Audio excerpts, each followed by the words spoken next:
ஓம் நம சிவாய. சண்முகா சரணம் சரணம். அனைவருக்கும் வணக்கம். திருமணமும் சனி பகவானும். பாரம்பரிய ஜோதிடத்தில் திருமணம் நடைபெறத்துக்கு பல்வேறு விதிமுறைகள் இருக்கு.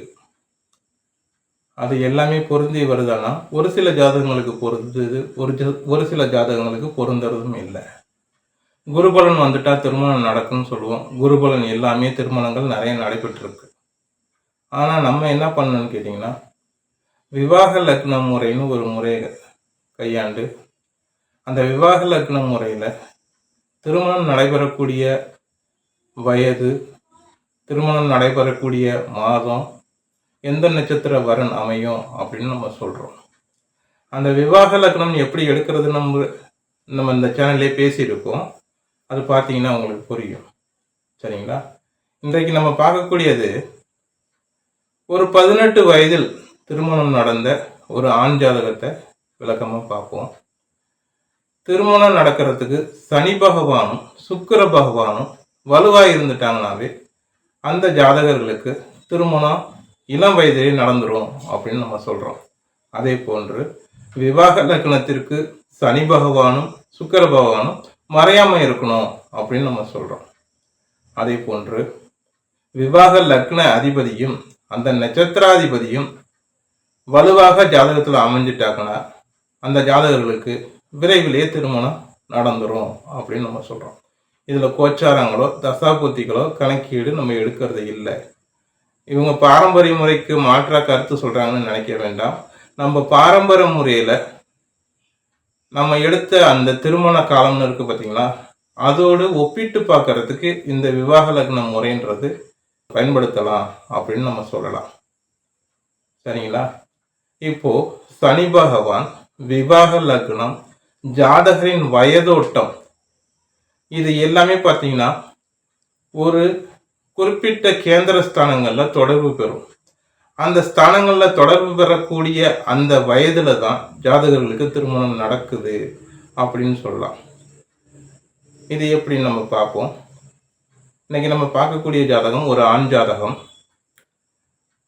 1941 9ஆம் மாதம் 21ஆம் தேதி 12:35 திருச்சியில் பிறந்த ஆண் ஜாதகம்.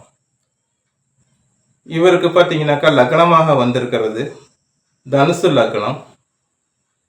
சனி பகவான் எங்கே அமர்ந்திருக்காருன்னு கேட்டிங்கன்னா ரிஷபத்தில் அமர்ந்திருக்காரு.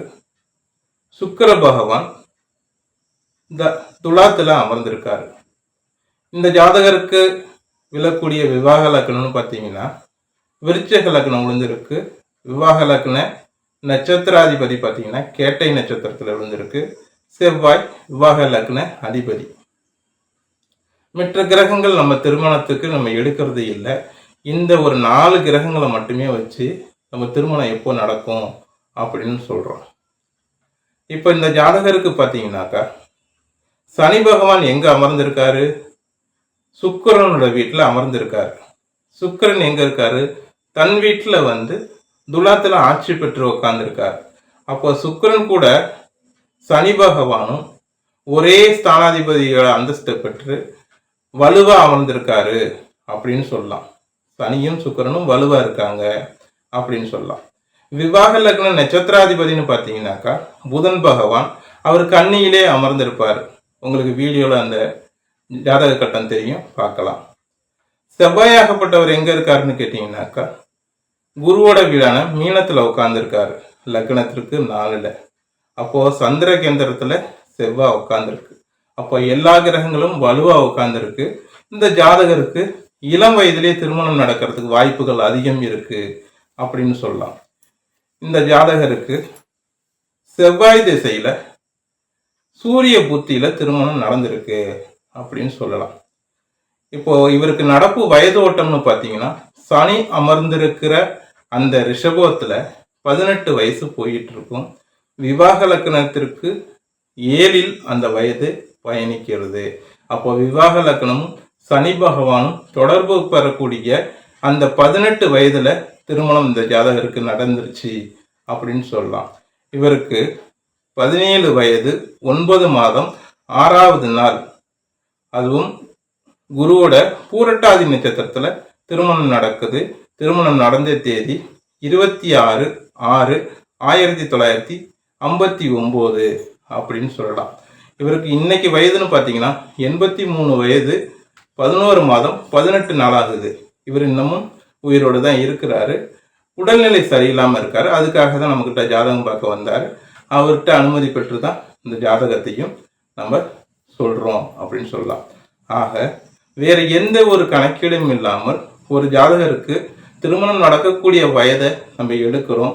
நான் பிறக்கிறதுக்கு என் வயதுக்கு 2 பங்கு வயது கூடுதலாக உள்ள அந்த ஜாதகருக்கு நம்ம எடுத்த அந்த விதிகள் பொருந்துதுன்றதுனால தான் இதை நான் அந்த சேனலில் பப்ளிஷ் பண்ணுறோம்.